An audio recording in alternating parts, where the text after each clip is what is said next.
तो जय हिंद, वंदे मातरम, राधे राधे। आज की जो हमारी क्लास होगी प्यारे दोस्तों, उसके अंतर्गत इससे पहले जो क्लास हुई थी उसमें हिंदी व अन्य भारतीय भाषाएं वाला टॉपिक हमने कंप्लीट किया, जो कि अपने आप में हमारा भाषा बोली, उपबोली, लिपि और भाषा परिवार से संबंधित टॉपिक था। आज हम एक नया ग्रुप शुरू कर रहे हैं और उसके अंदर हम लेंगे हिंदी शब्दावली की। और हिंदी शब्दावली का आपके एग्जाम के लिहाज से मिनिमम 3 मैक्सिमम 5 क्वेश्चन, 3 से 5% आपके आने हैं हिंदी शब्दावली। ठीक है जी, 3 से 5% हिंदी शब्दावली। इसके अंतर्गत जो टॉपिक होंगे हमारे, एक तो होगा प्यारे दोस्तों हमारा यहाँ विलोम शब्द,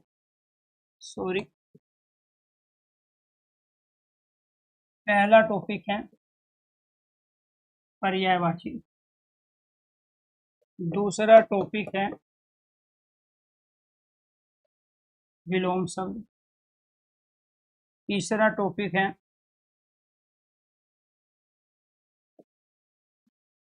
अनेकार्थी शब्द, अनेकार्थी। चौथा टॉपिक है वाक्यांश के लिए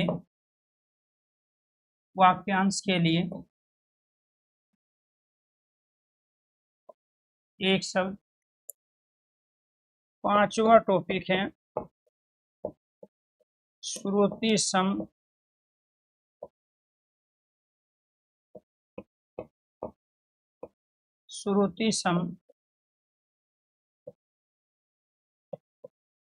भिन्नार्थक शब्द, श्रुति सम भिन्नार्थक शब्द, ये पांचवा टॉपिक है। इसके अंतर्गत जो पर्यायवाची हैं उसको हम समानार्थी भी कहते हैं, पर्यायवाची या समानार्थी शब्द। विलोम शब्द का दूसरा नाम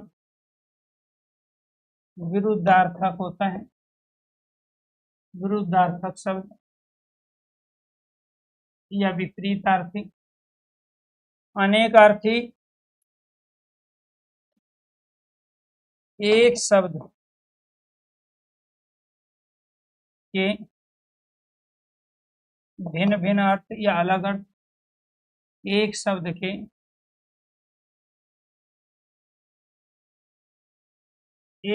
के अनेक अर्थ। वाक्यांश के लिए एक शब्द में को हम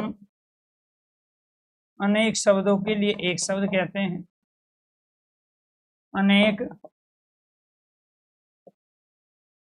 अनेक शब्दों के लिए एक शब्द। श्रुति सम भिन्नार्थक शब्द, इनको हम शब्द युग में भी कहते हैं। क्या कहेंगे? शब्द युग। आप कंफ्यूज नहीं होंगे, ये आपको ध्यान रखना है। यहाँ पे इनमें सब में बीच में या लगा हुआ है, या का मतलब होता है कि इनके एक और नाम भी है, वो बात एक ही हुई। पर्यायवाची कहे या समानार्थी, विलोम शब्द, विरुद्धार्थक या विपरीतार्थी शब्द, अनेकार्थी या एक शब्द के अनेक अर्थ। वाक्यांश के लिए एक शब्द है, अनेक शब्दों के लिए एक शब्द। और श्रुति सम भिन्नार्थी को हम श्रुत सम भिन्नार्थक या शब्द युग में भी कहते हैं। इसके लिए हम एक और शब्द का प्रयोग कर लेते हैं और वो है श्रुत सम भिन्नार्थक, जो सुनने में समान लगे। श्रुत सम भिन्नार्थक, श्रुत सम भिन्नार्थक है शब्द, जो सुनने में समान लगे, अर्थ अलग हो, उसको क्या बोलते हैं? श्रुति सम भिन्नार्थक। तो हिंदी शब्दावली में 3 से लेके 5 क्वेश्चंस आपके पेपर में आने हैं। ठीक है, और ये सारे सीक्वेंस में आने वाली जो क्लास हैं वो हम ये पढ़ेंगे। अगर आप लोग तैयार हो इसको पढ़ने के लिए, ठीक है, तो एक बार सारे स्टूडेंट ओके कीजिए, यस कीजिए। ये वो टॉपिक है हिंदी शब्दावली जिसको आप सरसरी तौर पर ऊपर से देखते हो कुछ शब्दों को, और फिर आप आगे निकल जाते हो।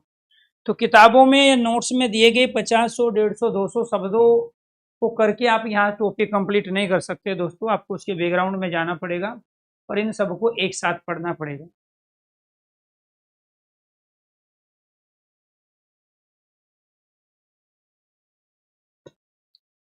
हाँ, क्लास 23 में मैंने भी चेक किया है। ठीक है जी, ठीक है, वो क्लास आपकी सेव नहीं हो पाई थी। ठीक है, और देखेंगे एक बार, मैं बोल दूंगा टेक्निकल टीम को।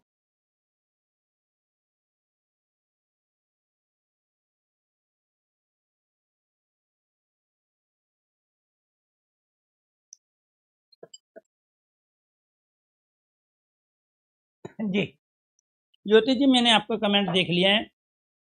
अगर आपने इससे पहले वाली क्लास ली है तो फिर क्लास 23 में भी वही चीज कराई गई थी जो इससे पहले आपकी क्लास हुई थी, हिंदी व अन्य भारतीय भाषाओं। उसमें हमने मानक भाषा, मातृभाषा के बारे में, राष्ट्रभाषा, राजभाषा के बारे में, भारतीय संविधान में हिंदी के बारे में बताया था। ठीक है, मैं टेक्निकल टीम के पास आज मैसेज छोड़ दूंगा, तो जो भी प्रॉब्लम है वो क्लास आपकी चल जाएगी। जी, राज्य भाषा, राष्ट्रभाषा, राज्य, जो राज्य हमारी भाषा होती है वो सरकारी कार्यालय प्रशासन की भाषा होती है, जो भारतीय संविधान ने जो है उसको स्वीकृति दी है, उसे राजभाषा का दर्जा दिया गया है। लेकिन राष्ट्रभाषा के रूप में किसी भी देश में प्रयुक्त होने वाली, सबसे अधिक लोगों के द्वारा प्रयोग में लाई जाने वाली भाषा को हम राष्ट्रभाषा कहते हैं।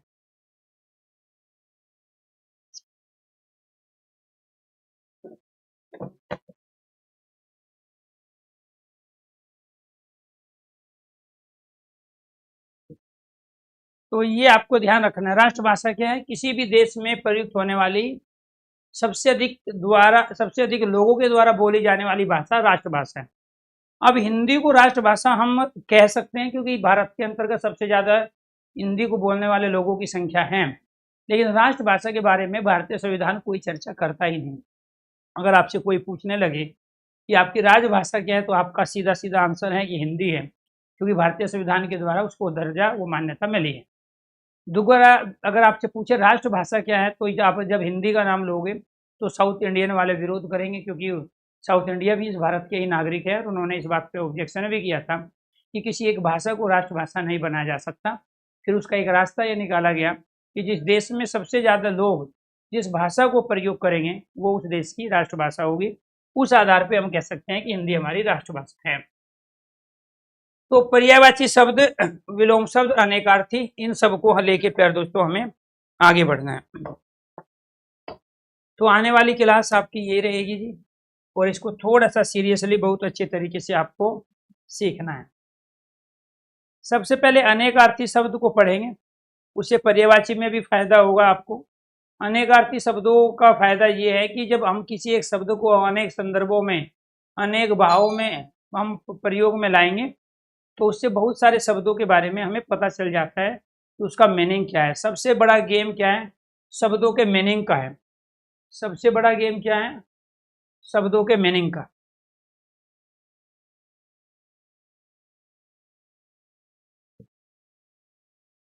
इसके बाद फिर अपठित, गद्यांश या शब्दावली वाला टॉपिक पूरा करने के बाद में पढ़ेंगे।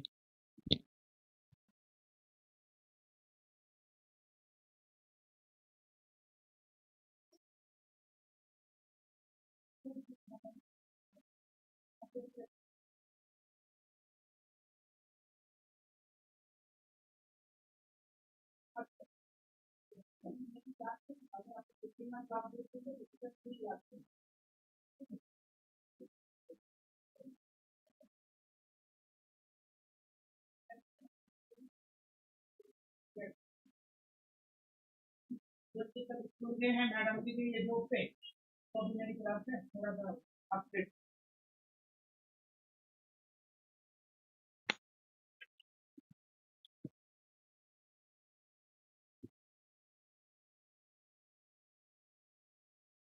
जी जी, चलो जी। तो ये देव भाषा आपकी संस्कृत है, तो हिंदी में जो अनेकार्थी शब्द है उनसे संबंधित क्वेश्चंस हम, ये तो ऑब्जेक्टिव टाइप तो बाद में लेंगे। ये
वो पीडीएफ नहीं मिल रही है जिससे कराने थे।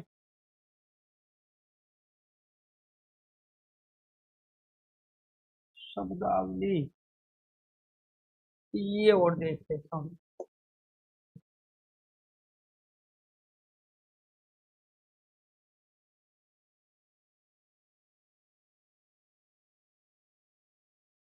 ये भी अभ्यास प्रश्न है, मुझे अभ्यास प्रश्न बाद में करवाने थे।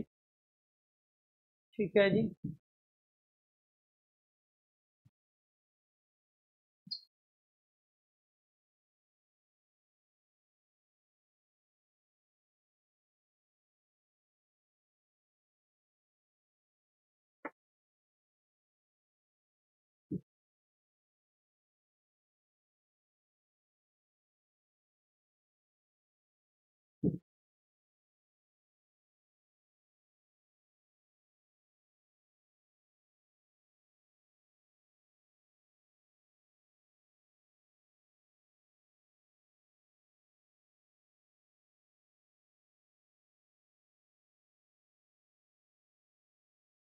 शब्दावली,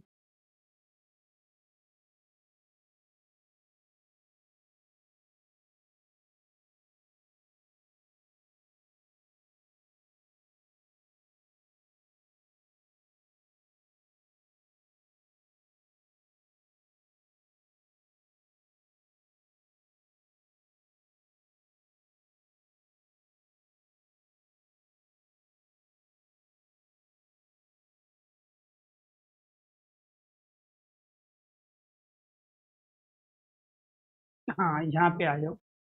यही पीडीएफ चाहिए थी मुझे। ध्यान से समझना भाई, एक एक शब्द बहुत महत्वपूर्ण होते हैं, शब्दों का मीनिंग बहुत ज्यादा जरूरी होता है जानना। ऐसे शब्द जिनके अनेक अर्थ होते हैं, तो जिनके अनेक अर्थ होंगे उनको हम क्या कहेंगे, अनेक अर्थ। जैसे फॉर एग्जाम्पल हमने यहाँ पे शब्द प्रयोग किया है कर, तो इस वाले कर का अर्थ प्यारे दोस्तों हाथ भी होता है, इस कर का अर्थ टैक्स भी होता है, इस कर का अर्थ किरण भी होता है, और इस कर का प्रयोग हम हाथी की सूंड में भी प्रयोग करते हैं। तो ये जो कर है, जैसे दुष्कर जो हाथ के लिए कठिन है, तो दुष्कमला क्या होता है, कठिन, और कर के लिए क्या हो गया अपने आप में यहाँ पे, तो जो हाथ के लिए कठिन है वो क्या कहला, दुष्कर है, किरण है। ठीक, ऐसे कर टैक्स भी होता है कि इस पे कर, तो ये क्या कहलाए, ऐसे शब्द जिनके अनेक अर्थ होते हैं उनको हम अनेकार्थी शब्द कहते हैं। जैसे कर शब्द यहाँ अनेकार्थी है। ठीक है, अब यहाँ पे हमने अंक या अंकोर ले लिया, अंकोर शब्द का भी प्रयोग करते हैं और अंक का भी प्रयोग करते हैं। ठीक है जी। तो अंक जो है वो गोद के लिए भी आता है, गोद हम इसको बोलते हैं अंक। ठीक है, तो गोद भेंट भी लेते हैं, इसका अर्थ रिश्वत भी लेते हैं, अंक का अर्थ रिश्वत भी है। कलेवा जो हाथ में बांधा जाता है, कोई भी हम सांस्कृतिक प्रोग्राम या कोई भी धार्मिक प्रोग्राम होता है तो हाथ में कलेवा बांधा जाता है। दोपहरी को भी प्यारे दोस्तों हम अंक कहते हैं। एक अंक जो है अपने आप में क्या है, 1 2 3 4 है, ये जो संख्या है इसको भी हम क्या कहते हैं, अंक कहते हैं। तो संख्या को भी अंक कहते हैं, गोद भेंट रिश्वत कलेवा और दोपहरी को भी क्या बोला जाता है, अंक। अब रीजन क्या है, एक शब्द के अलग अलग मीनिंग क्यों बने, एक शब्द के अलग अलग मीनिंग बनने के पीछे रीजन ये है कि भारत के अंतर्गत जो हम हिंदी को एक राजभाषा के रूप में प्रयोग कर रहे हैं उसकी अनेक बोलियां हैं, और उन अलग अलग बोलियों में हम अलग अलग शब्दों का प्रयोग कर रहे हैं, भोजपुरी में, अवधी में, मगही में, बुंदेली में, खड़ी बोली में। तो यहाँ हम किसी में तो अंक का प्रयोग गोद के रूप में ले रहे हैं, किसी में भेंट, किसी में रिश्वत कलेवा और किसी में दोपहरी के रूप में। इसके बाद क्या है, अम्ब। अम्ब क्या है आपका, आम का वृक्ष भी कहते हैं हम, अम्ब फलों को भी कहते हैं, माता को भी कहा जाता है, दुर्गा को भी। यानी कि अम्ब का प्रयोग अगर हम खड़ी बोली में ले तो अलग अर्थ होगा, भोजपुरी में ले अलग होगा, अवधी में अलग होगा, बघेली में अलग होगा। सारी भाषाएं आपको आती नहीं है, इसीलिए आपको यहाँ शब्दावली पढ़ाई जा रही। तो अम्ब का प्रयोग केवल आम के वृक्ष के लिए नहीं करेंगे, अम्ब का प्रयोग हम अम्बा के लिए भी करते हैं, अम्ब का प्रयोग हम माता दुर्गा के लिए भी करते हैं। तो इसलिए ये क्या कहलाए, आपके अनेकार्थी शब्द। अचल हैं अर्थात जो चले ना, पहाड़ हैं एक स्थान पर रहते हैं, चलते नहीं हैं। यहाँ पे चल के आगे हमने ए उत्तर का प्रयोग किया। चल का मतलब जो गतिमान हो, जो चलायमान हो, जो एक स्थान से दूसरे स्थान पे जा सकता है, उसको क्या कहते हैं, चल। तो अचल किसके लिए प्रयोग कर लिया हमने, जो चले ना। पहाड़ है, पर्वत है, अचल है, अपने एक स्थान पे रहेंगे तो पहाड़ को भी अचल कहेंगे। अटल को भी अचल कहेंगे, जैसे कोई अड़िंग है किसी बात पे, किसी कथन पे, ठीक है, किसी रीति पे, वो भी अटल है। निश्चल भी कहेंगे, बिना चले। नी का अर्थ यहाँ पे क्या है? बिना है। जैसे ए का अर्थ भी हम ना चलने की सेंस में प्रयोग कर रहे हैं, तो बिना चले, वो भी अचल कहलाए। अब अदिति देवताओं की माता का नाम भी है।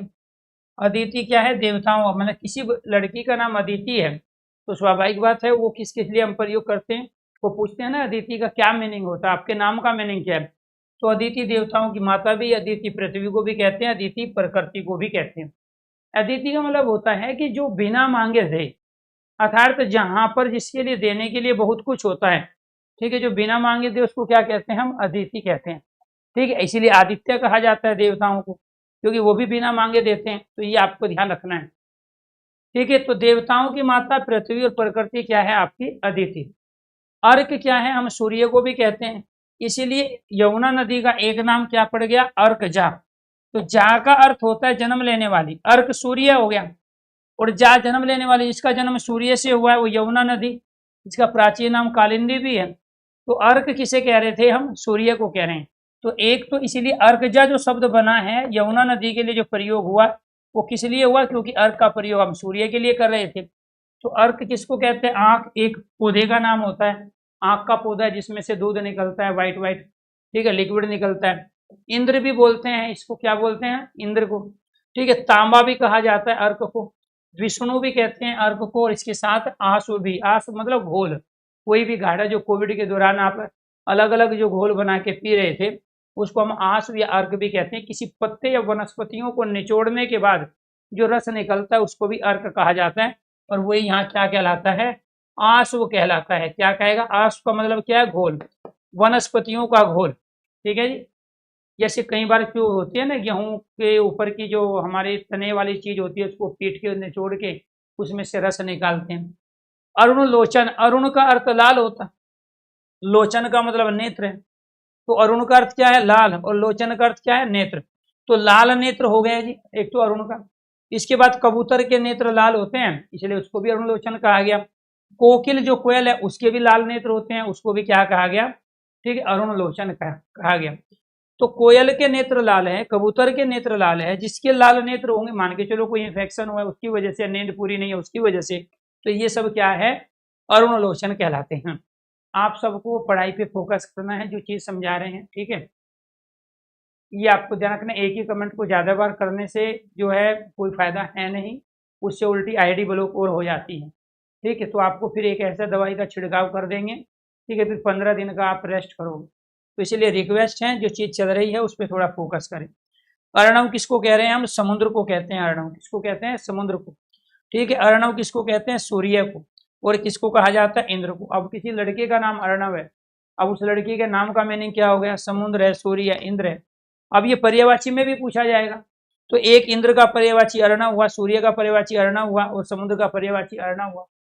ठीक है, इसके बाद ये क्या? अर्ब, अर्ब बालक को कहा जाता है, शिष्य को कहा जाता है। शिशिर के लिए भी हम प्रयोग करते हैं। शिशिर मतलब जो नई नई कपोल जो निकलती है पेड़ पौधों पे, वो शिशिर कहलाई। साग पात जो घास फूस होती है उसको भी हम अर्ब कहते हैं। एक ये अर्ब होता है, इस अर्ब का अर्थ बादल होता है। ठीक है, ये वाला अर्ब अलग है, वो वाला अलग है। इसमें यहाँ रे का प्रयोग हुआ, उसमें री का प्रयोग हुआ। ठीक है, तो ये अर्ब किसके लिए आएगा? बालक, शिष्य, शिशिर और सागपात। अस्म, अस्म कहते हैं पत्थर को। किसे कहेंगे? अस्म, पत्थर को कहेंगे। अस्म पर्वत को कहा जाता है। अस्म किसको कहते हैं? बादल को कहते हैं। हम क्या पढ़ रहे हैं? किसी एक शब्द के अलग अलग भाषाओं में, अलग अलग बोली पर, अलग अलग स्थान पर हम अलग अलग मीनिंग में उसका प्रयोग करते हैं। अब आपने देखा होगा महाभारत के अंदर घटना हुई है, अश्वत्थामा मारा गया। तो अश्वत्थामा मारा गया, तो अश्वत्थामा कौन था? हाथी का भी नाम था। अश्वत्थामा द्रोणाचार्य के पुत्र का भी नाम था। तो द्रोणाचार्य के पुत्र के सामने जब ये कहा गया अश्वत्थामा मारा गया, तो उन्होंने क्या समझा कि मेरा पुत्र मारा गया, जबकि मारा कौन गया था? हाथी। तो जब एक ही नाम को हम अलग अलग संदर्भों में, अलग अलग वस्तुओं, व्यक्ति, पदार्थों के रूप में प्रयोग में लाते हैं, तो वो अलग अलग अर्थ देते हैं। तो उन्हीं को हम क्या कहते हैं? अश्वत्थामा। यहाँ पे अनेकार्थी शब्द कहते हैं। तो इन्हें रोजमर्रा की जिंदगी में हम बहुत सारे शब्दों का प्रयोग करते हैं। ठीक है, जैसे हमने कहा कि मोदी की फैक्ट्री में आग लगने से हजारों जो है मीटर कपड़ा जल गया, सैकड़ों मीटर कपड़ा जल गया। तो जो जल गया जो शब्द है ना, ये जल गया जो है, जब हम कपड़े के संदर्भ में प्रयोग कर रहे हैं तो इसका मतलब क्या है, उसको फूक गया है और उसमें आग लग गई है। लेकिन जल शब्द तो पानी भी होता है। भाई मोदी की मिल में आग लगने से सैकड़ों मीटर कपड़ा जल गया, तो इस जल का प्रयोग तो पानी के रूप में भी करते थे हम, लेकिन यहां इसका प्रयोग पानी के रूप में नहीं हुआ है, यहां इसका प्रयोग आग लगने के रूप में हुआ। तो इसीलिए क्या है, अपने आप में अनेकार्थी है। ठीक है, तो ये आपको ध्यान रखना है। सेंटेंस में भाव उसी के अनुरूप आएंगे जो शब्द सेंटेंस में दिए गए हैं शब्दों के। ठीक है, आगे अली का अर्थ सखी भी होता है। अली किसको कहते हैं, सखी को कहते हैं, बिच्छू को भी कहते हैं अली, भरमरी भी कहते हैं, भरमर का स्त्रीलिंग भरमरी हो गया। पंक्ति को भी अली कहते हैं, एक जो कड़ी होती है उसको पंक्ति अली कहा जाता है। बांध को भी अली कहते हैं और सेतु को भी क्या कहा जाता है, अली कहते हैं। तो सखी या बिच्छू या भरमरी या पंक्ति या बांध और सेतु, ये सब क्या कहलाए, अली कहलाए। इसके बाद उरु का एक अर्थ क्या है, झांग भी होता है, उरु का विशाल भी होता है और श्रेष्ठ भी होता है। तो उरु का एक अर्थ जांग है, दूसरा विशाल और तीसरा क्या है, श्रेष्ठ है। ये आपको ध्यान रखना है। तो उरु भंग, तो दुर्योधन की क्या हुई थी, उरु भंग हुई थी। तो उरु भंग का मतलब क्या हुआ है, जांग को तोड़ा गया था। ठीक है, और उरु का अर्थ क्या होता है, विशाल होता है, और उरु का अर्थ क्या होता है, श्रेष्ठ। तो किन संदर्भों में हम कब प्रयोग कर रहे हैं, किस सेंटेंस में, किस गद्यांश के अंतर्गत, किस कविता के अंतर्गत हम किस भाव के रूप में प्रयोग कर रहे हैं, वो तो इसके साथ प्रयुक्त होने वाले दूसरे शब्द बताएंगे ना। जब हम उरु भंग कह रहे हैं तो उरु भंग का मतलब श्रेष्ठ भंग नहीं है, विशाल भंग नहीं है, तो जांग भंग है। तो उरु भंग शब्द में इस उरु का अर्थ जांग ही होगा। ठीक है, तो दूसरा नहीं हो सकता, क्योंकि ये भंग शब्द हमें बता रहा है कि यहाँ उरु का प्रयोग हमने जांग, विशाल या श्रेष्ठ किसके लिए किया। ऐसे कपि का एक अर्थ बंदर होता है। कपि किसे कह रहे हैं, बंदर को कहते हैं, हाथी को कहते हैं, सूर्य को कहते हैं। तो कपि बंदर भी है। किसे, कपीस क्या है, बंदरों का स्वामी हनुमान है। तो जो कपीस है, कपि का मतलब क्या हो गया, यहाँ बंदर हो गया, कपियों का स्वामी। भाई ये दो शब्दों से मिलके बना है ना, कपि और ईस का मतलब स्वामी हो गया, कपि मतलब बंदर, और बंदरों के स्वामी हो गए हनुमान। कपि यहाँ हम हाथी को भी कहते हैं और कपि सूर्य भी कहलाता है। अब दूसरी भाषाओं में, एक हिंदी के अंदर तो हम संस्कृत में ज्यादातर कपि का प्रयोग केवल बंदर के लिए कर रहे हैं, लेकिन हिंदी के अंदर जो बहुत सारी हमारी बोलियां हैं, उन बोलियों की में कपि का प्रयोग हम हाथी, सूर्य के लिए भी कर रहे हैं। इसी वजह से क्या बन गया, अनेकार्थी। हिंदी अनेक बोलियों का मिश्रण है। हिंदी अनेक उपभाषाएं, जो 5 उपभाषाएं हैं उनका मिश्रण है। इसी वजह से हम अलग अलग संदर्भों में एक शब्द का प्रयोग भी कर लेते हैं। कपिल अग्नि को भी कहते हैं। आप लोगों ने कपिल क्या सुना है, आप लोगों ने एक मुनि का नाम है जिसको हम कपिल मुनि कहते हैं। ठीक है, एक दर्शन के प्रतिपादक भी है। तो कपिल का जो नाम सुना आपने, एक मुनि के रूप में सुना, लेकिन आपको ये ध्यान रखना है, कपि का अर्थ अग्नि भी है, कपिल का अर्थ कुत्ता भी है, कपिल का अर्थ यहाँ चूहा है, शिलाजीत भी है, शिव भी है, कपिल बानर भी कहलाता है। ठीक है, सूर्य, विष्णु, मटमेला और सफेद जो कलर होता है उसके लिए भी हम कपिल का प्रयोग करते हैं, जो स्वच्छ है। कलधोत, कलधोत किसको कहते हैं, सोने को। क्यों कहा जाता है, जो आग में तपाया जाता हो वो कलधोत कहलाता है। अब सोने चांदी को दोनों को आग में तपाया जाता है। सुमधुर अर्थात बहुत ज्यादा साधना के बाद में, अनुभव के बाद में जो सुमधुर वाणी है, सुमधुर शब्द हम निकालते हैं, वो भी कलधोत हो, जैसे साधु सन्यासी होते हैं। ठीक है, सुंदर, ठीक है, धुला हुआ, वो भी कलधोत कहलाता है। तो मतलब कलधोत क्या है, जिसमें कोई दाग ना हो। कलधोत क्या है, धुला हुआ। कलधोत क्या है, तपा हुआ। ठीक है, जिसमें निखार हो, वो सब कलधोत है। वो क्या है, सोना चांदी, सुमधुर शब्द है, सुंदर और धुला हुआ, इस सेंस में हम प्रयोग करते हैं। अगर इस तरीके से आपकी चीजें समझ में आ रही है तो एक बार सारे स्टूडेंट ओके कीजिए, यस कीजिए। शब्दावली को समझने का, इससे फ्री होने के 2 तरीके हैं। एक तो हम पहले शब्दों से वाकिफ हो, फिर जो ऑब्जेक्टिव टाइप क्वेश्चंस हैं 4 ऑप्शनों के साथ, उनसे हम प्रैक्टिस करें, तो उससे फिर क्या होगा, आपका रिवीजन हो जाएगा और बहुत सारे नए शब्द आपके सामने आएंगे। तो जो क्वेश्चन हम लेंगे उसमें हम इन शब्दों को ना लेके दूसरे शब्दों को ले लेंगे, ताकि आप इम्प्लीमेंट वही करो जो इसमें सीख रहे हो, और यहाँ से हम शब्दों का मीनिंग समझ रहे हैं। अगर इस तरीके से चीजें आप तक पहुँच रही है तो एक बार सारे स्टूडेंट ओके कीजिए, यस कीजिए। बहुत सारे बच्चों को प्रॉब्लम रहती है। ठीक है, तो क्लास के स्टार्टिंग में, क्लास के लास्ट में 5 मिनट में आप लोगों के कमेंट लेता हूँ, तो प्लीज जब किसी टॉपिक को हम कवर कर रहे होते हैं तो उस पर फोकस करें, और जब आपको बताना होता है कोई चीज तो आप क्लास के लास्ट में, किस क्लास के पहले आप बताइए। जो चीज बताने वाले हो आप, वो सारी चीज में ऑलरेडी आपकी सारी चीज नोटिस में है वो, क्योंकि मेरे अलावा भी टेक्निकल टीम आपके कमेंट पढ़ती है और उनके लेवल पर जो भी चीजें होती है वो अपने आप ठीक कर देते हैं, तो आपको परेशान होने की आवश्यकता नहीं है उस कंडीशन में। नेक्स्ट देखो जी, यहाँ पे कलापीनी, तो कलापीनी क्या है? मोरनी। ठीक है, तो कलापीन कौन है? मोर। और कलापीनी क्योंकि इसमें इन प्रत्यय लगा है, इन प्रत्यय का प्रयोग कहाँ होता है? इन प्रत्यय का प्रयोग होता है पुल्लिंग से स्त्रीलिंग बनाने के लिए। तो कलापीन कौन हो गया? मोर हो गया। कलापीनी मोरनी। लेकिन मोरनी के अलावा हम कलापीनी शब्द का प्रयोग रात्रि के लिए भी कर रहे हैं। किसके लिए कर रहे हैं? रात्रि के लिए। कली किसे कहते हैं? कली कलयुग को कहते हैं। ठीक, एक तो कली क्या है? कलयुग है, यानी कि एक युग का नाम। कौन सा युग? कलयुग जो है। कली दुख को भी कहते हैं, तो कली झगड़े को भी कहते हैं, युद्ध को भी कहते हैं कली। पाप भगवान शिव भी जो है कली है, और विवाद भगवान शिव का एक रूप क्या है? कली है। तो ऐसे कली विवाद झगड़े को भी कहा जाता है, कली वीर को भी कहते हैं। ऐसे कश्युप, कश्युप तकिया भी कहलाता है। ठीक है, जो आप सिर के नीचे रखते हो, बिछोना भी कश्युप है। अन्न भी कश्युप को कहते हैं। भात, उबले हुए चावल भी कश्युप है। एक आसन को भी है। प्रहलाद के पिता का नाम क्या था? कश्युप था, हिरण्य कश्युप था ना नाम उसका। इस कपड़े को भी कश्युप कहा जाता है। कांत पति को भी कहते हैं श्रीकांत। तो श्री क्या है? अपने आप में लक्ष्मी का पति हो गया, तो श्री लक्ष्मी को कहते हैं ना, तो लक्ष्मी का पति श्रीकांत हो गया। श्री कृष्ण हो गए। ठीक है, कांत श्री कृष्ण है। विष्णु का भी कांत है, चंद्रमा को भी कांत कहते हैं, शिव को भी, बसंत ऋतु को भी कांत कहते हैं। और कार्तिक है जो कि गणेश का बड़ा भाई, शिव पार्वती का पहला लड़का, ठीक है, वो कार्तिक है, उसको भी कांत कहते हैं। तो जिस तरीके से हम कुमार शब्द का प्रयोग करते हैं, ऐसे ही हम कांत का भी प्रयोग करते हैं। कांतपति को भी कहते हैं, जैसे ठीक है, हमने रवि कांत प्रयोग करते हैं, तो रवि मतलब सूर्य है, और कांत मतलब स्वामी, तो सूर्य का स्वामी। ठीक है, तो ये आपको ध्यान रखना। तो कांत शब्द का प्रयोग क्या है? ठीक है, और कांता का प्रयोग पत्नी के लिए होता है। कांत का प्रयोग पति और कांता पत्नी के लिए प्रयोग में लाया जाता है। चलो जी, इसके बाद कहरी। कहरी सिंह को कहते हैं, तो सिंह शेर का पर्यायवाची हो गया जी कहरी। ठीक है, कहरी क्या है? अपने आप में जो सबसे ज्यादा ताकतवर हो अपने वर्ग में।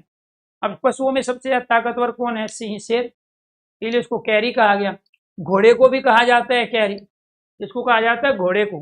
तो जब पर्यायवाची में पूछा जाएगा तो कैरी सिंह को भी कह रहे हैं, घोड़े को भी कह रहे हैं, तो बच्चे कंफ्यूज होते हैं। ठीक है, तो इसलिए वो वहां किस संदर्भ में प्रयोग करेगा?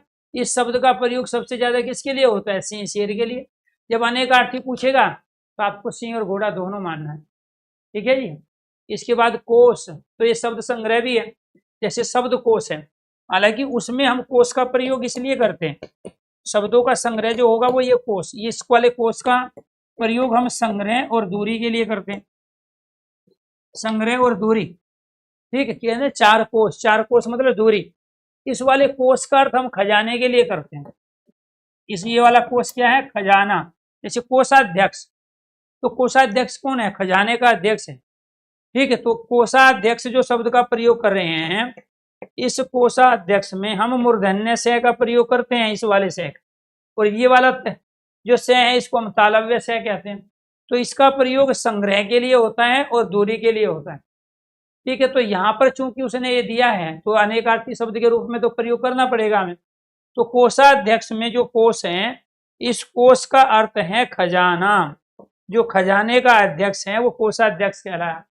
तो यहाँ इस वाले कोष का अर्थ खजाना तो हो गया शाब्दिक अर्थ पर्यायवाची, लेकिन इसी कोष शब्द का प्रयोग हम शब्द संग्रह डिक्शनरी के लिए भी करते हैं। खजाना, म्यान, तलवार के लिए, जिसमें तलवार रखते हैं वो म्यान बोलते हैं।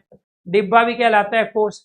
ठीक है, ऐसे ही घन शब्द का जो प्रयोग है, घन का मतलब क्या हो गया? घना भी हो गया। बादल को भी घन कहते हैं, बादल के पर्यायवाची है घन। बड़े वाला हथौड़ा होता है जो नींव भरने के काम आता है, वो भी घन कहलाता है, जिससे हम पत्थर कूट कूट के मकान की पहले नींव भरते हैं। घना है जो अधिक मात्रा में है, वो भी घना कहलाया। किसी संख्या को उसी संख्या से 2 बार गुणा करने पर जो गुणनफल आएगा वो भी घन कहलाता है। घन, घनाभ, घनमूल। तो किसी संख्या को उसी संख्या से 2 बार गुणा करने पर जो गुणनफल आता है उसको भी घन कहते हैं। घन का प्रयोग बादल के लिए भी होता है। घन उसको बड़े हथौड़े को भी कहते हैं, जिससे पीट पीट के जो है ईंट और पत्थर को जमीन के नीचे, ठीक है, व्यवस्थित किया जाता है। चक्री विष्णु भी है, क्योंकि भगवान विष्णु के पास क्या चक्र है, कुमार के पास भी चक्र है, भगवान श्री कृष्ण के पास भी चक्र है। विष्णु के तो अवतार थे भगवान श्री कृष्ण, तो यानी कि भगवान श्री कृष्ण, विष्णु और कुमार, इनके पास क्या था, चक्र था। यानी जो चक्र को धारण करता है, जिसके पास चक्र है, वो चक्री कहलाया। ऐसे जया दुर्गा को भी कहते हैं, जया पार्वती का नाम भी है, और जया पताका को भी कहते हैं, हरि को भी कहते हैं जया। तो जया क्या है, हरी घास भी कहलाती है, हरी भी है, पताका है, झंडा जिसको कहते हैं जया, ठीक है। यानी कि जो जय का प्रतीक हो वही तो जया है। तो यानी कि पताका झंडे के लिए भी आता है जया। भाई जय शब्द पुरलिंग है, उसमें आ प्रत्यय का ही तो प्रयोग हुआ है। जय का मतलब क्या होता है, विजय, ठीक है, उसमें आ प्रत्यय का प्रयोग कर लिया, शब्द क्या बन गया, जय। तो कोई भी झंडा क्या है, विजय का प्रतीक होता है, ठीक है। इसीलिए पताका झंडे को भी जया कहते हैं, पार्वती को भी जया कहते हैं, जन्म देने वाली, ठीक है। दुर्गा को भी जया कहते हैं, और हरी घास को भी जया कहते हैं, जो नर्म अभी अभी जो दूब उत्पन्न हुई है। तो जल में जन्म लेने वाला केवल कमल नहीं होता है। अब ये जलज जो अनेक आरती बनेगा, ये सभी के लिए बनेगा जिसका जन्म जल में हुआ है। तो इस जय का अर्थ क्या होता है, इस जय का अर्थ होता है जन्म लेना। क्या अर्थ होता है, जन्म लेना। तो जो पानी में जन्म लिया है वो जलज है। अब पानी में जन्म किसका हुआ है, कमल का है, शंख का है। शंख जो होते हैं समुद्र के पानी में होते हैं, मोती भी समुद्र के पानी में, सेवार है। तालाब में हरी हरी जो घास होती है, ऊपर पानी भरा है, जिसको जलकुंभी भी कहते हैं, तो वो सेवार है, वो भी क्या जलज है। चंद्रमा का जन्म भी जल में हुआ है, मछली का भी हुआ है। तो यानी कि चंद्रमा, मछली, हरी घास, सेवाल, मोती, शंख, कमल, इन सब का जन्म जल से हुआ है। इसलिए जलज जो शब्द है वो अनेकार्थी शब्द हैं। लेकिन आमतौर पे जलज का मतलब क्या है, पंकज जलज को आप क्या समझते हो, कमल, क्योंकि कमल का जन्म पानी में हुआ है, ठीक है जी। लेकिन उसके अलावा शंख, सेवार, मोती, चंद्रमा, मछली का भी तो जन्म जलज में हुआ है। इसलिए ये जो जलज शब्द है, वारिज शब्द है, जरूरी नहीं वो जलज ही पूछे, वो आपसे ये भी पूछ सकता है वारिज। वारी का अर्थ भी तो पानी है, वारिज। वो आपसे यहाँ पे अम्बु भी पूछ सकता है, अम्बुज, अम्बु मतलब पानी है। वो आपसे यहाँ नीरज भी पूछ सकता है, नीर पानी दिया जन्म लेने वाला। वो यहाँ आपसे ये भी पूछ सकता है, प्योज पे पानी दिया जन्म लेने वाला। तो वो जलज कहे, अम्बुज, वारिज, नीरज या फिर प्योज, तो ये सारे के सारे इनके अनेक अर्थी हुए, ठीक है। ये आपको ध्यान रखना है, तो ये ध्यान रखना। आगे जीवन क्या है जी, दोनों ही सही है, अजय भी और अजय भी दोनों ही सही है, ठीक है। तो ये क्या है, जीवन को पानी भी कहते हैं, और जीवन जिंदगी भी है। किसको जीवन दे दो, जिंदगी दे दो, ठीक है। तो जिंदगी है, पानी को भी कहते हैं। रहीमन पानी राखिए, बिन पानी सब सोन, पानी गए ना उबे मोती मानो चुन, उसमें एक पानी का अर्थ जीवन ही है, ठीक है। तो यहाँ पानी क्या है, जल को भी कहते हैं, जीवन को भी है, जिंदगी है, प्राण है जीवन। जल को भी कहते हैं, पुत्र को भी कहा जाता है जीवन, ठीक है। गंगा को भी कहते हैं, और आजीविका जो रोजी रोटी होती है, ठीक है, जिससे घर चलता है, वो भी क्या है, अपने आप में जीवन। अब ताल क्या, ताल हम तालाब को भी कहते हैं। किसको कह रहे हैं हम, तालाब को भी कहते हैं। ताड़ का जो वृक्ष है उसको भी ताल कहा जाता है, ताल का वृक्ष, ताड़ का वृक्ष। संगीत का एक सम्यक संकेत जो है वो भी ताल होता है, सुर ताल, ठीक है। जैसे हम प्रयोग करते हैं ना, छंद के अंतर्गत लय, यति, गति, तुक, ठीक है, लय और ताल। तो ताल क्या है, समान मात्रा वर्ण का समूह है। तो यानी कि ताल का मतलब संगीत के साथ में हम शब्दों को इस तरीके से रखें, या कोई भी साउंड, आवाज को इस तरीके से रखें जो सुर पैदा करे, उसी को ताल कह रहे हैं। तो ताल क्या है, तालाब है, ताड़ का वृक्ष भी है, ताल जो है तालाब है, ताड़ का वृक्ष है। संगीत का सम्यक संकेत विशेष भी क्या कहलाता है, ताल कहलाता है। इसके बाद क्या है, दुर्दुर। तो दुर्दुर मेंढक को भी कहा जाता है, और बादल को भी कहते हैं। दुर्दुर क्या है, मेंढक और बादल भी कहलाता है। इसके साथ द्रोण, द्रोण क्या है आपका, कौवा भी है। द्रोण दोना भी कहलाता है, द्रोणाचार्य को भी क्या कहते हैं, द्रोण कहते हैं। तो द्रोणाचार्य भी आपका द्रोण है, दोना, कौवा भी है, बादल है, और मेंढक भी, ये सब क्या कहलाते हैं, आपके द्रोण कहलाते हैं। तो दुर्दुर क्या है आपका, मेंढक और बादल, ठीक है। आगे धनंजय, जो धन को जीत के लाता है वो धनंजय है। तो जय का मतलब क्या होता है, जीतना, और जो धन को जीत के लाया वो धनंजय।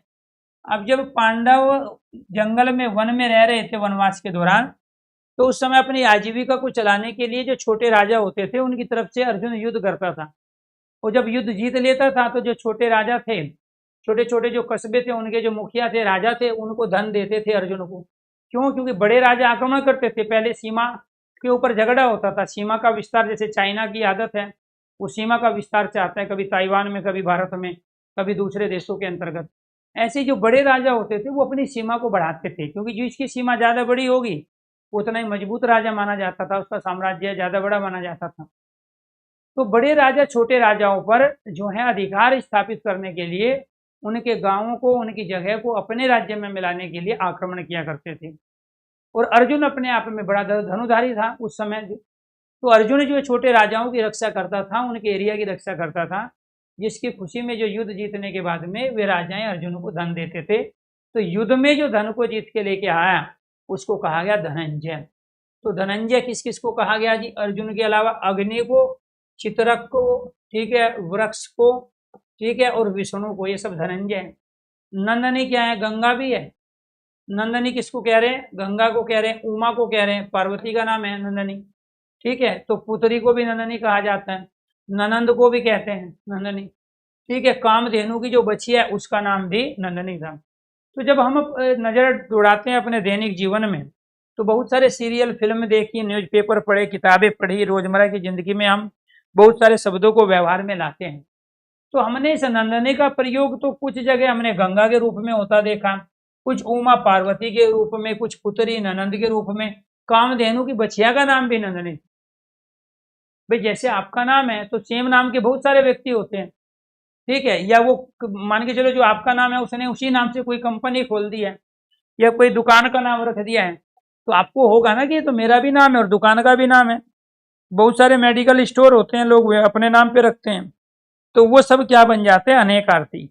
तो केवल किसी लड़के का नाम ही नहीं हो सकता है, वो किसी संगठन का, संस्था का, या किसी दुकान का, ठीक है, नाम भी हो सकता है। इसीलिए हम उसको अनेकार्थी शब्द में प्रयोग करते हैं जी। तो यहाँ पे क्या है? नलिनी। नलिनी क्या कहलाई? कमलनी। तो नलिनी क्या है? इसमें इन्हीं प्रत्यय का प्रयोग हो गया ना, तो ये इन्हीं प्रत्यय का प्रयोग, तो कमल का स्त्रीलिंग कमलनी हो गया। तो ये भी क्या हो गया? इसमें इन्हीं प्रत्यय का प्रयोग है, इसमें भी ये वाला ई है और ये इन्हीं प्रत्यय का प्रयोग है। तो मूल शब्द कमल पुल्लिंग था, वो मूल शब्द नल था, तो नल का अर्थ क्या हो गया? नल का अर्थ हो गया कमल, और नलनी का अर्थ क्या हो गया? कम। ऐसे नद में हमने ई लगाया, तो नद में ई लगा के तो नदी बना, तो नद तो पुल्लिंग था, ई प्रत्यय का प्रयोग किया तो स्त्रीलिंग शब्द बन गया नदी। प्योधर, पे पानी को बोलते हैं, पे किसको बोलते हैं? पानी, जल को। तो ये पे क्या है? आपका पानी है। तो ये वाला जो पे था इसके विसर्ग का औ में परिवर्तन हुआ, ठीक है, तो विसर्ग संधि का उदाहरण हो गया। तो प्योधर क्या कहलाया? पानी को धारण करने वाला। तो पानी को धारण बादल भी करते हैं, पानी को स्तन भी धारण करते हैं, पर्वत भी करते हैं, और तालाब भी पानी को धारण करते हैं। तो पर्वत के ऊपर बर्फ पड़ती है, और जो बर्फ है वो अपने आप में क्या? पानी का रूप है। जैसे सूरज निकला बर्फ पिघलनी शुरू, तो तालाब, पर्वत, स्तन और बादल ये सब पानी को धारण करते हैं, क्योंकि धर का मतलब यहाँ धारण करना है, पे का अर्थ पानी, इसलिए प्योधर कहलाए। तो पानी हम जल को भी कह रहे हैं, पानी चमक को भी कहते हैं। रहीमन पानी राखिए, बिन पानी सब सून, पानी गए ना उबे मोती मानुष चून। तो मोती के संबंध में वहां पानी का अर्थ चमक ही है। मोती मानुष चून, तो मोती क्या है? चमकता है, तो मोती के संदर्भ में पानी का एक अर्थ चमक हो गया। मोती मानुष, मानुष के संबंध में सम्मान हो गया, और चून के संबंध में जल हो गया। तो यानी कि ये तीन ही तो अर्थ दे रहा है उसके अंतर्गत। तो ये जो हम अनेकार्थी शब्द पढ़ रहे हैं, ये अलंकार में भी काम आएंगे आपके, और बाकी पर्यायवाची में, शाब्दिक अर्थों में भी। कई बार शाब्दिक अर्थ देता है, गद्यांश देता है, तो उन सबको, भाव को समझने के लिए शब्दों पे पकड़ होना बहुत ज्यादा जरूरी है, ठीक है। नीरज पुल्लिंग है, निर्जय स्त्रीलिंग है। जामल जन्म लेने वाली, तो पानी में जन्म लेने वाली निर्जा कमलनी हो गई, और पानी में जन्म लेने वाला नीरज, ठीक है। तो जा का प्रयोग जन्म लेने वाली, और जय जन्म लेने वाला। तो एक शब्द पुल्लिंग और दूसरा आपका स्त्रीलिंग। पिंजर, पिंजर किसको बोलते हैं? पिंजड़े को बोलते हैं, जिसमें चूहे को, बकरी को रख के शेर को पकड़ लेते हैं। अस्थि पिंजर भी है, कंकाल जिसको हम कहते हैं, वो भी पिंजर कहलाता है। पीला भी है और सोना भी है, इसको भी पिंजर कहा जाता है। ऐसे रसा क्या है? पृथ्वी भी कहते हैं, क्योंकि पृथ्वी के गर्भ में अनेक प्रकार के रस हैं। ठीक है, तो इस रसा किसे कहा जाता है? पृथ्वी को, रस को धारण करने वाली। ठीक है, तो यहाँ क्या है? जीव, ये भी रस को धारण करती है। सब जीव कितने टेस्ट को बताती है? 6 प्रकार के स्वाद को बताती है, तो वही है रसा। शोरबा को भी क्या कहते हैं? रसा कहते हैं। जो कोई अच्छी चीज लगने वाली है तो वो भी क्या कहलाती है? रसा। माधव क्या है? बसंत ऋतु को भी माधव कहा जाता है। भगवान विष्णु का नाम भी माधव है, भगवान श्री कृष्ण को भी माधव कहा जाता है। बैसाख का जो महीना है वो भी माधव कहलाता है। तो बैसाख जो हमारे हिंदू कैलेंडर है उसके अनुसार हम प्रयोग करते हैं महीनों के नाम, चैत आषाढ़ सावन भादो। ठीक है, बैसाख, तो बैसाख का जो महीना है वो भी माधव है। ठीक है, बसंत ऋतु को भी माधव कहते हैं। ठीक है, विष्णु और भगवान श्री कृष्ण भी माधव कहलाते हैं। मिहिर सूर्य को भी कहा जाता है, बादल को भी कहते हैं मिहिर। हवा, चंद्र और आंख के पौधे को भी मिहिर कहा जाता है। रंभा, एक अप्सरा का भी नाम है रंभा। केले को भी रंभा कहा जाता है, और वेश्या का नाम भी क्या था? रंभा। रस क्या है? रस स्वाद को भी कहते हैं। ठीक है, सार को भी रस कहते हैं। रस क्या है? स्वाद भी है, रस सार भी है। आनंद को भी कहते हैं रस, और जल को भी रस कहा जाता है। एक औषधि का जो अर्क है उसको भी रस कहा जाता है। तो औषधि का जो अर्क है वो भी रस है, जल भी है, आनंद भी है, सार भी है, और स्वाद, ये सब रस से। रसाल क्या है? आम भी है रसाल। रसाल क्या है? आम। ईख को भी कहते हैं, तो ये रस को देने वाला। तो आम में क्या है? रस है, रसाल क्या है? ईख में रस है। गन्ने, गन्ने को बोलते हैं ईख। रसीला जो भी फल होता है उसको भी रसाल कहा जाता है। जो मीठा होता है वो भी क्या कहलाता है? रस। ऐसे वन जो है उसको हम जंगल भी कह रहे हैं। वन को क्या कहते हैं? जंगल। लेकिन वन का प्रयोग हम पानी के लिए भी लेते हैं। ठीक है, भवन को भी हम वन कह रहे हैं, वाटिका। तो वाटिका है, जंगल है, ये तो वन है ही, लेकिन हम भवन और पानी के लिए भी वन का प्रयोग करते हैं। ठीक है, अब शिव क्या है? कल्याण है। भाई शिव सूक्त में क्या है? कल्याण के ही तो सूक्त है सारे के सारे जो मंत्र हैं। तो उसमें शिव सूक्त में 14 मंत्र है, तो 14 के 14 क्या है? जन कल्याण के लिए। तो शिव जो नाम है वो कल्याण का है। महादेव भगवान शिव को हम कह रहे हैं, मंगल को कह रहे हैं, शिव भाग्यशाली को कह रहे हैं हम शिव। तो शिव शब्द के मीनिंग क्या क्या है? भाग्यशाली भी है, मंगल भी है, महादेव भी है, और कल्याण भी है। किसके लिए आते हैं? ये सब शिव के लिए हम प्रयोग में लाते हैं। क्लियर? नेक्स्ट, नीलकंठ क्या है जी? नीलकंठ मोर भी है, ये आपको ध्यान रखना। नीलकंठ, मोर का जो कंठ है नीला है, भगवान शिव का कंठ नीला है। एक पक्षी भी नीलकंठ होता है, उसका भी कंठ नीला है। तो कंठ मतलब गला, तो जिसका गला नीला है वो नीलकंठ है। तो भगवान शिव भी है। तो बहुवीरी समास में पढ़ते हैं ना, नील है कंठ जिसका। तो यहाँ पर क्या हो गया? ये थर्ड पर्सन को बता रहे, तो मोर का भी, और एक नीलकंठ नाम का पक्षी होता है उसको भी हम क्या कह रहे हैं? नीलकंठ।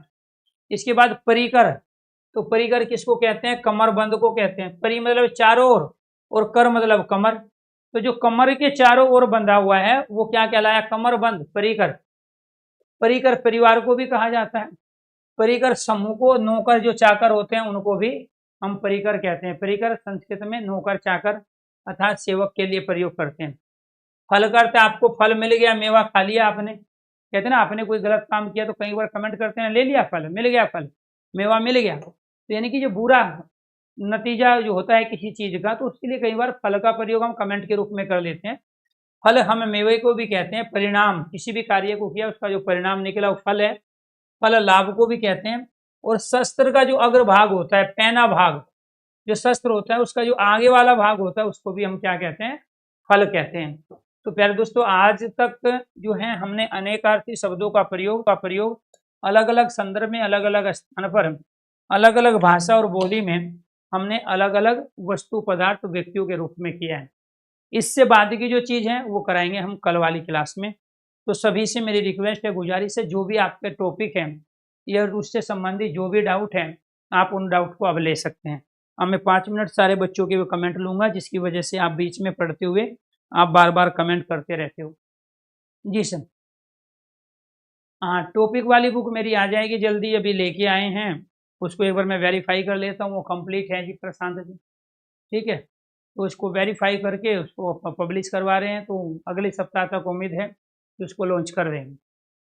इसके अलावा और किसी की कोई दुविधा, कोई दिक्कत है? बहुत सारे बच्चे कमेंट कर रहे थे। तो राजभाषा सरकारी कार्यालय प्रशासन की भाषा होती है, लेकिन राष्ट्रभाषा हम उसे कहते हैं जो किसी देश में सबसे ज़्यादा बोली जाती है। जी जी, राधे राधे। और किसी का कोई?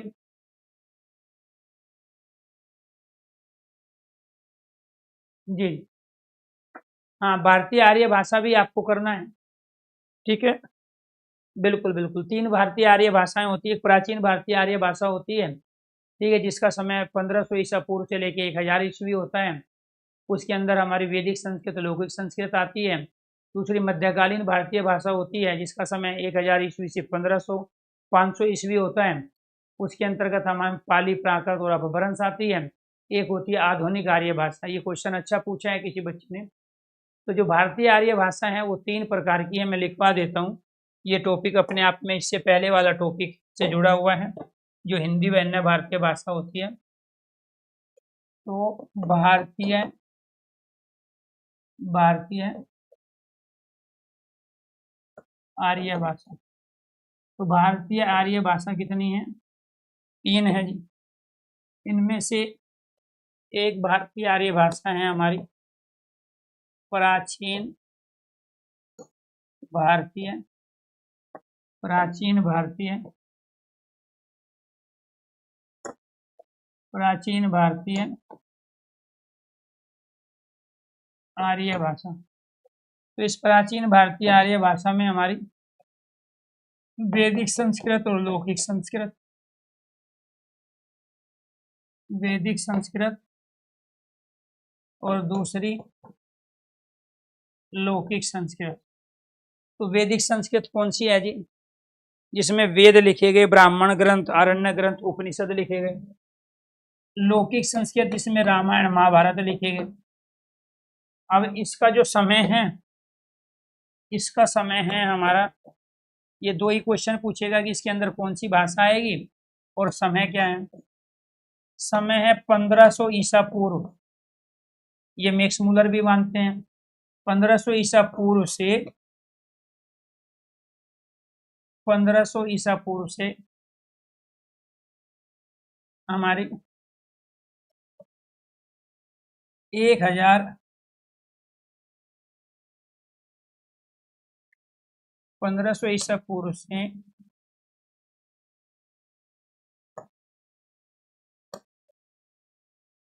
1000 ईसा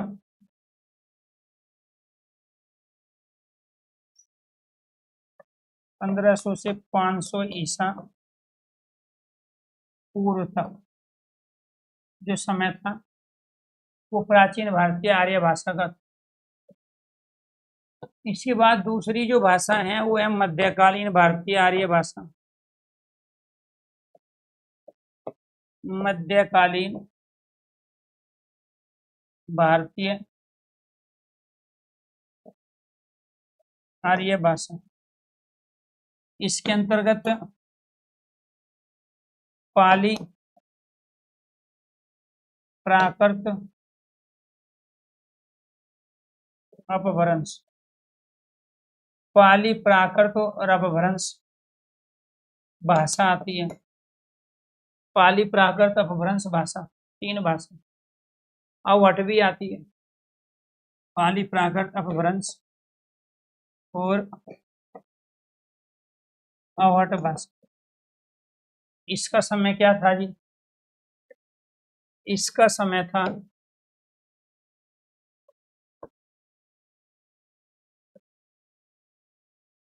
500 ईसा पूर्व से, ये ईसा मसीह के जन्म से पहले की बात कर रहे हैं हम। 500 ईसा पूर्व से 1000 ईस्वी, 1000 ईस्वी तक।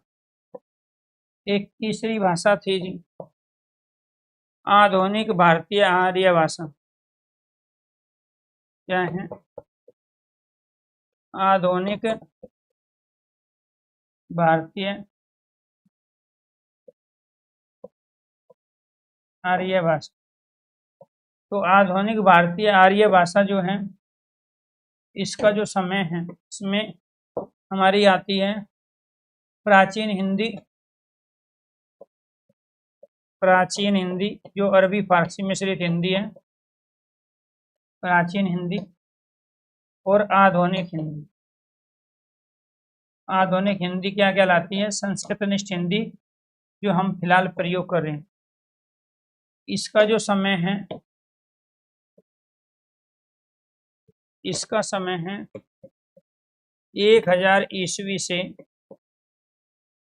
1000 ईस्वी से आज तक। तो ये जो प्राचीन हिंदी है आपको ये ध्यान रखना है, ये अरबी फारसी मिश्रित हिंदी है, अरबी फारसी मिश्रित हिंदी।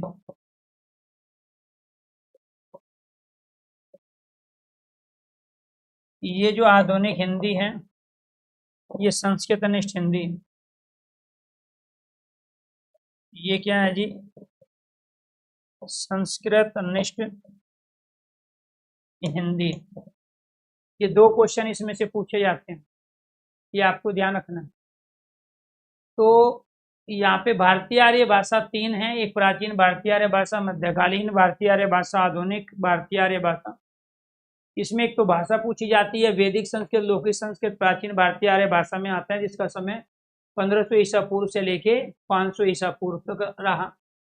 मध्यकालीन भारतीय में पाली, प्राकृत, अपभ्रंश, अवहट भाषा आती है, इनका जो समय वो 500 ईसा पूर्व से लेके 1000 ईस्वी रहा। और आधुनिक भारतीय आर्य भाषा जो प्राचीन हिंदी का जो समय था वो 1000 ईस्वी से शुरू होता है। तो भारत में 1000 ईस्वी के आसपास जो हिंदी प्रयोग में लाई जा रही थी उसमें अरबी फारसी के शब्दों की अधिकता थी। लेकिन यहाँ 1600 के आसपास जब हम हिंदी प्रयोग करने लगे तो वो संस्कृतनिष्ठ हिंदी थी। तो कहने का मतलब ये कि 1000 ईस्वी से आज तक हम कौन सी हिंदी प्रयोग कर रहे हैं? आधुनिक भारतीय आर्य भाषा वाली हिंदी प्रयोग कर रहे हैं। क्लियर? जी जी हाँ। जिसमें आ का प्रयोग ज्यादा होता है वो आकार बहुला कहलाती है। ठीक है, तो ये आपको ध्यान है, ब्रज भाषा के अंतर्गत हम प्रयोग करते हैं। ओंकार बहुला जो है खड़ी बोली कहलाती है। और किसी का कोई किसी तरह का डाउट? तो दोस्तों आज के लिए इतना ही। बाकी ये हिंदी व अन्य भारतीय भाषाओं से संबंधित आपका ये टॉपिक था, और यहाँ पे आप जो पढ़ रहे थे वो क्या था? शब्दावली। तो इस सारंग शब्द से हम कल पढ़ेंगे। पहले इस तरीके से लेंगे, एक एक शब्दों का मीनिंग समझेंगे, किन संदर्भों में हम उनका प्रयोग करते हैं उनको जानेंगे। इसके बाद फिर पढ़ने के बाद में हम ऑब्जेक्टिव टाइप क्वेश्चन के माध्यम से इसको लेंगे। शब्दावली वाला एक ऐसा सेक्शन है जिसके सबसे ज्यादा क्वेश्चन आपकी परीक्षा में आते भी हैं और आप लोग गलत भी करते हो। उसका रीजन ये है कि आप किताबों से केवल पढ़ते हो और जो पढ़ी गई चीज़ है उसके बैकग्राउंड में नहीं जाते, उनके शब्दों के मीनिंग में नहीं जाते, कहाँ हम प्रयोग कर रहे हैं, दूसरे शब्द से उसकी भिन्नता क्या है। तो उस तरीके से अगर आप करोगे तो रटी हुई चीज़ 5 दिन 10 दिन के बाद आप भूल जाओगे। लेकिन यहाँ अगर आप इस तरीके से पढ़ोगे तो बहुत सारे शब्दों का अर्थ आपको पता चलेगा, और जब आप किसी शब्दों का मीनिंग और उसको किस संदर्भों में हम प्रयोग करते हैं ये आप जान गए तो फिर आप बहुत सारे क्वेश्चनों को सही करने लगोगे। तो आज के लिए इतना ही। सभी दोस्तों को नमस्कार, धन्यवाद। तो कल प्यारे दोस्तों इससे आगे की चीज़ों को लेकर हम आगे बढ़ेंगे।